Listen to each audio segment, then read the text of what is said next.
kedua ini diperuntukkan untuk mid output. Kalau semakin kesini semakin kurus midnya ya. Low ini kalau semakin ke kanan semakin. Halo, ketemu kembali di channel Mogul Audio, tempatnya sharing dan berbagi bagi para penyinta audio sistem semuanya. Oke, teman-teman, di sini kita akan mengulangi lagi. Khususnya saya peruntukkan video ini bagi para pemula saja ya. Oke, untuk sekali lagi saya jelaskan di perpotongan frekuensi crossover DVX 224SL ini ya. Oke, ini yang bunyi hanya high saja ya. Kalau frekuensinya kita letakkan di tulisan 5K ini, artinya 5K ke atas ya, 5K ke bawah nggak bunyi ya, 5K ke atas saja yang bunyi ya. Kalau kita arahkan knob frekuensinya 5K ini ya, 5K ke bawah nggak bunyi, 5K ke atas bunyi ya. Apa dampaknya di frekuensi mid? Coba kita buka frekuensi mid ya. Oke, kita buka frekuensi mid. Ini artinya frekuensi mid 5K ke atas kepotong ya, dan 5K ke bawah bunyi ya. Oke, jadi kesimpulannya seperti ini teman-teman. Ini bukan menambah high ya, hanya memangkas saja ya, memangkas frekuensi 5K ke bawah dipangkas. Crossover ini tidak ada yang memboosting ya, artinya tidak menambahkan frekuensi, hanya memotong sebuah frekuensi ya. Oke, kalau ini yang pertama frekuensinya sebagai HPF high ya, atau potongan bawah high ya. Ini sebagai potongan bawah ya. Kalau ini semakin ke kiri seperti ini, middle-nya atau low-nya muncul ya di output high ini ya. Kalau diperuntukkan untuk middle, knob pertama ini sebagai LPF ya. Kalau mid ya, kalau high sebagai HPF ya. Ya, kalau high sebagai HPF, kalau mid sebagai LPF ya. Satu knob ini ya, oke. Dan knob yang kedua ini diperuntukkan untuk mid output sama low output ya. Knob yang kedua frekuensi ini ya. Coba saya pindah dulu karena ini memakai power 1 ya.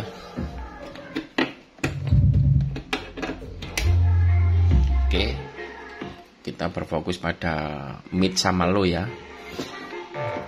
Kita fokus mid sama low pada knob frekuensi yang ini ya. Ini berdampak kalau kita arahkan ke 250, ini sebagai HPF ya, sebagai HPF mid ya, atau potongan bawah mid ya. Kalau semakin kesini semakin kurus midnya ya.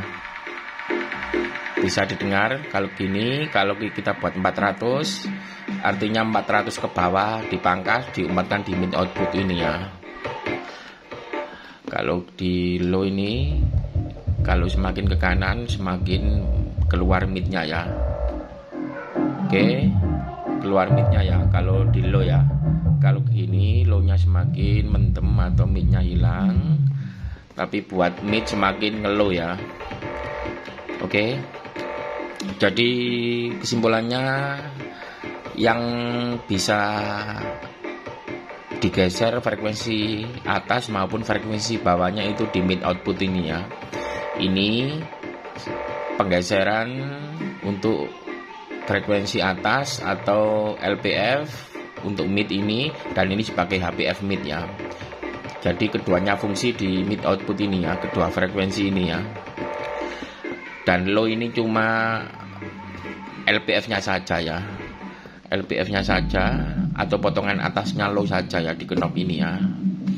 Yang berguna di low output ini, frekuensi yang kedua ini hanya frekuensi potongan atas. Kalau sehingga kita mentokkan, kalau kita besarkan keluar midnya seperti ini ya, bisa didengar. Kalau gini seperti hilang ya, low maupun midnya ya. Kalau gini muncul mid di low, karena di low ini kebalikan daripada mid ini ya. Begitu juga di frekuensi yang pertama tadi ya, midnya kebalikan di mid di high output ini ya. Oke, jadi kesimpulannya seperti ini teman-teman, saya jelaskannya. Ini sebagai HPF ya, sebagai HPF high, juga sebagai LPF mid. Dan frekuensi yang kedua ini sebagai HPF mid juga LPF low ini ya. Cuma ini yang bebas ya, di subwoofer ini frekuensinya independen, bebas, tidak ada hubungannya low, mid, high, terlepas semua ya. Yang ada hubungannya itu saling berkaitan, frekuensi ini high sama mid saling berkaitan, frekuensi ini mid sama low saling berkaitan ya. Jadi yang bisa ada pergeseran atas bawah itu cuma mid ini saja ya. Jadi mid itu HPF maupun LPF lengkap. Oke, seperti itu penjelasannya ya. Ini saya buka micnya, bisa didengar.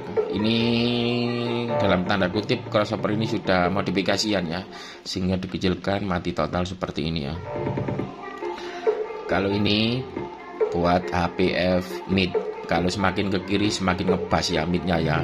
Ini mid yang bunyi, ini ngebas.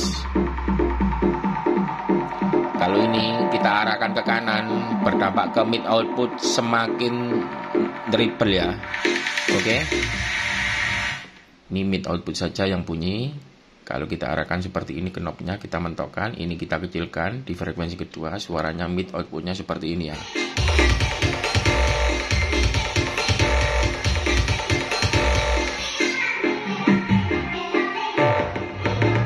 Oke.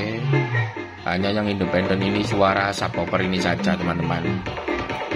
Cuma di sini bisa dikatakan subwoofer ini bisa, ini subwoofer cuma frekuensi atas atau LPF saja ya. Ini LPF saja ya, kita coba subwoofernya dulu.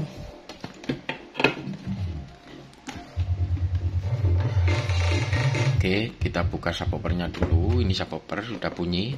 Jangan lupa ini juga ada potongan frekuensi bawahnya ya. Tetapi dengan cara kita menekan low cut ini ya. Ini termasuk juga potongan frekuensi bawah, tapi tidak dijalankan melalui knob frekuensi, tapi fix atau button menggunakan tombol HPF atau low cut yang merah ini ya, buat output subwoofer. Fasilitas ini dimiliki subwoofer sama low saja ya. Potongan atas di sini untuk low-nya, potongan bawah di tombol 30 Hz ini ya, low cut maupun bisa dikatakan low cut atau apa ya. Oke, seperti itu. Coba kita bunyikan subwoofer ya. Ini cuma potongan atasnya ya. Kalau ini semakin ke kanan semakin keluar low maupun middle-nya ya. Untuk subwoofer ya, bisa didengar. Subwoofer ada vokalnya ya. Kalau kita arahkan, kita mentokkan seperti ini ya, vokalnya keluar ya. Oke, ini sebagai potongan atasnya saja buat subwoofer, bukan potongan bawah ya. Ini bukan posting ya, ini titik potong atau mengkat ya, frekuensi yang tertera seperti yang tertera di tulisan knob ini ya, mengkat. Ini bisa digunakan sebagai potongan bawah subwoofer ya. Oke, seperti ini teman-teman penjelasannya ya. Jadi low cut ini atau potongan bawah, low dan sub di crossover DBX 224 SL ini ada ya, tapi dengan menggunakan tombol low cut ini ya. Ini pun juga penting ya. Kalau frekuensi suaranya yang dihasilkan loudspeaker subwoofer atau speakernya terlalu rendah, speaker terlalu bergerak signifikan, wajib kita low cut seperti ini ya, sehingga speaker jadi anteng dan bisa tenang ya. Seperti itu ya.